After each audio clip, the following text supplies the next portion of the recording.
Hello दोस्तों, नमस्कार। दोस्तों, मान लीजिए कोई इंसान आपको कुछ देता है, यानी कि कोई चीज़ ट्रांसफ़र करता है या कोई चीज़ बेचता है, कोई वस्तु बेचता है, लेकिन वो इस शर्त पर बेचता है, इस शर्त पर देता है कि आप किसी का कुछ नुकसान कर दें या स्वयं का ही नुकसान कर लें। तो इस तरह से किसी वस्तु को या चीज़ को देने पे या बेचने को या अंतरण करने को क्या कहा जाएगा?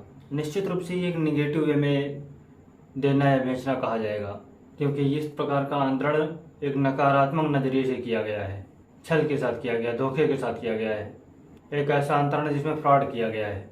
आज हम इसी के बारे में जानेंगे कि कौन से अधिनियम में, कौन से कानून में, कौन से एक्ट में और किस धारा में इसको परिभाषित किया गया है। और वीडियो के आखिरी में आपको एक इंटरेस्टिंग लीगल फैक्ट यानी कि एक रोचक कानूनी तथ्य भी बताऊंगा, तो बने रहे मेरे साथ आखिरी तक। मैं हूं एडवोकेट अमरकेश विश्वकर्मा। संपत्ति अंतरण अधिनियम 1882 यानी कि ट्रांसफर ऑफ प्रॉपर्टी एक्ट 1882 की धारा 25 में सशर्त अंतरण को परिभाषित किया गया है। जैसा कि आपको इसके नाम से ही पता चल रहा होगा कि सशर्त अंतरण यानी कि शर्त के साथ में अंतरण, या शर्त के साथ में कुछ बेचना या देना। चलिए जानते हैं इस धारा के बारे में। धारा 25 सशर्त अंतरण यानी कि कंडीशनल ट्रांसफर। इसके अनुसार संपत्ति अंतरण से सृष्ट और किसी शर्त पर निर्भर हित निष्फल हो जाता है यदि उस शर्त की पूर्ति असंभव हो, या विधि द्वारा निषिद्ध हो, या ऐसी प्रकृति की हो कि यदि वह अनुज्ञात की जाए तो वह किसी विधि के उपबंधों को विफल कर देगी, या कपटपूर्ण हो, या ऐसी हो जिसमें किसी दूसरे के शरीर या संपत्ति को क्षति, अंतर्वलित हो या अंतर्हित हो, या जिसे न्यायालय अनैतिक या लोक नीति के विरुद्ध समझता हो। यानी कि धारा 25 ये कहती है कि संपत्ति के अंतरण से यानी कि प्रॉपर्टी के ट्रांसफर से, प्रॉपर्टी के बेचने से उस तरह का हित या फायदा जो भी हो रहा है वो निष्फल हो जाता है, उसका कोई मतलब नहीं रह जाता है अगर वो ऐसी शर्त के साथ में किया जाता है।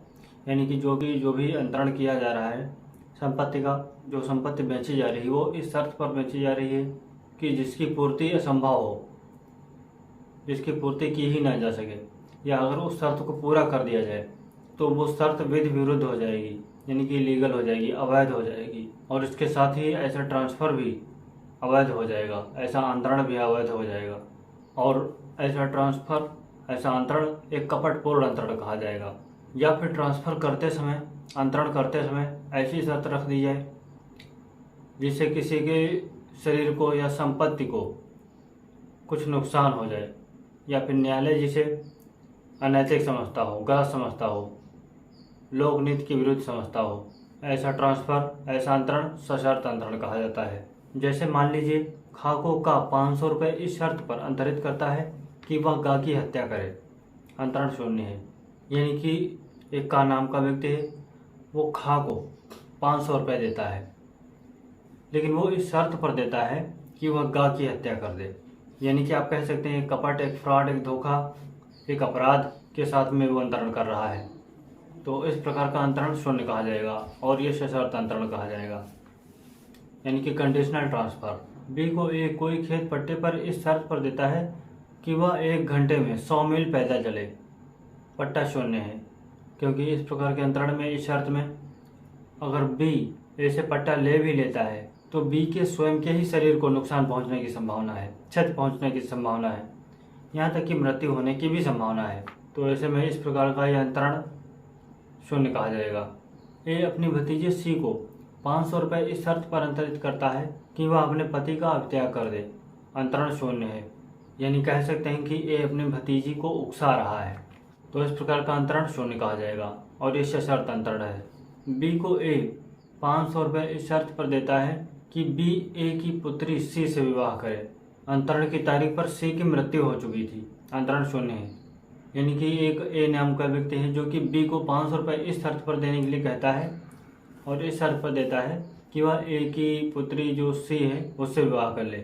जबकि जब ये अंतरण हो रहा था ए और बी में, तो ए की पुत्री सी मर चुकी थी और इस बात को ए जानता था। यानी कि उसने जो अंतरण किया, जो ट्रांसफ़र किया, वो एक फ्रॉड के साथ में किया, एक छल के साथ में किया, कपट के साथ में किया। तो इस प्रकार का अंतरण शून्य माना जाएगा, जिसका कोई मतलब नहीं होगा, जो अनैतिक है। तो दोस्तों, आज हमने संपत्ति अंतरण अधिनियम 1882 की धारा 25, जो कि सशर्त अंतरण के बारे में प्रावधान करती है, इसके बारे में जाना। और अब मैं आपको एक इंटरेस्टिंग लीगल फैक्ट यानी कि एक रोचक कानूनी तथ्य बताने जा रहा हूँ। दोस्तों, म्यांमार में इंटरनेट चलाना बैन है, यानी कि वहाँ पर इंटरनेट चलाना कानून के खिलाफ है।